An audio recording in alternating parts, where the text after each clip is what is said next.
Good evening, sports fans.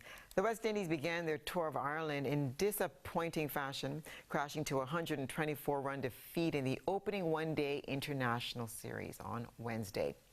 It started like this. Chasing a formidable 304 for victory, the Windies were bowled out for 179 in just 34.1 overs, with only Roston Chase scoring 55 and Matthew Ford 38 showing any real resistance in an otherwise lackluster batting display. The defeat marks a troubling start to the tour for a side seeking stability and momentum ahead of upcoming qualification events.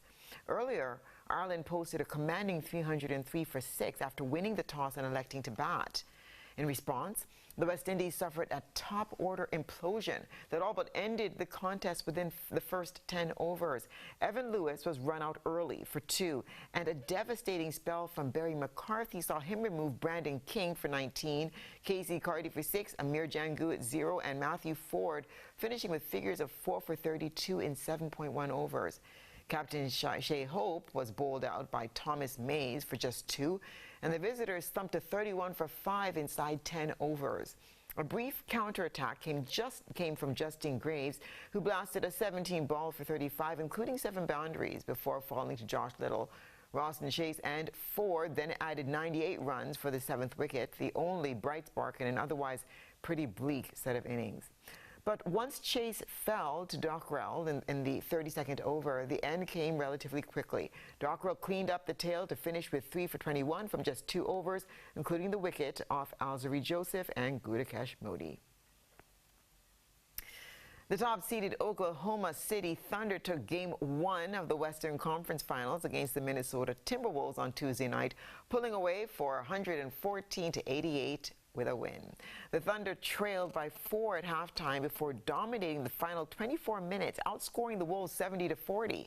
OKC shot 50% from the floor for the game, and 11 different Thunder players scored.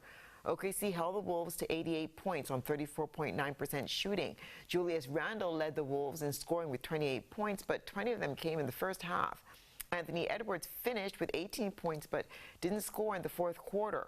Edwards also went to the locker room in the second quarter to deal with an ankle injury, but he returned to the game later on.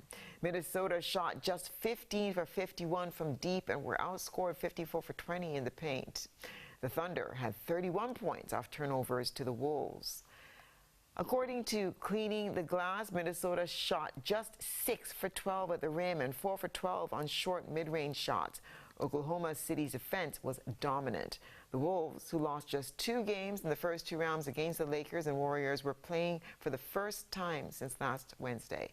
The Thunder, meanwhile, just closed out the Nuggets in Game 7 on Sunday. The Thunder are now 3 wins away from their first trip to the NBA Finals since 2012. They remain the heavy favorites to win the 2025 title. The Wolves, who are seeking their first ever NBA Finals appearance, are now 3 for 9 in 12 Western Conference final games. Game 1 of the Eastern Conference set is set for tonight. National trials for the upcoming COTEC Under-12 Sub-Region 4-Team Championships for boys and girls is expected to wrap this weekend. The first session took place last week. The championships is scheduled for Trinidad from July the 12th to the 19th, and the players will undergo a series of activities which include a physical fitness test, ITF-ITN test, and a series of trial matches. The result of the test will determine the final selection as well as the players' rankings. Sub-Region 4 comprises of Antigua and Barbuda, Aruba, Barbados, British Virgin Islands, Dominica, Grenada, Guyana, Netherlands Antilles, St. Lucia, St. Kitts and Nevis, St. Vincent, Suriname, Trinidad and Tobago, and the U.S. Virgin Islands. Meanwhile, the Grenada Tennis Association Junior Tennis Initiative, or JTI program, serves off its first under-10 tennis tournament in Period 2 with the St. George's Anglican Junior School on Thursday, the 22nd of May at the Carenage Hard Court.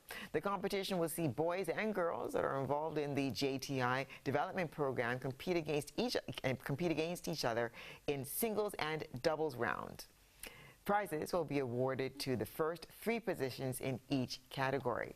The JTI program is a junior development program within schools, which is geared towards introductory training sessions, competitions, and tennis festivals every period. The second part of the JTI program is Talent ID, which is a follow-up program after school. The next tournament is scheduled for the Grenada Junior Academy on the 27th of May at the Tantine Tennis Court. And that's what's been happening in sports.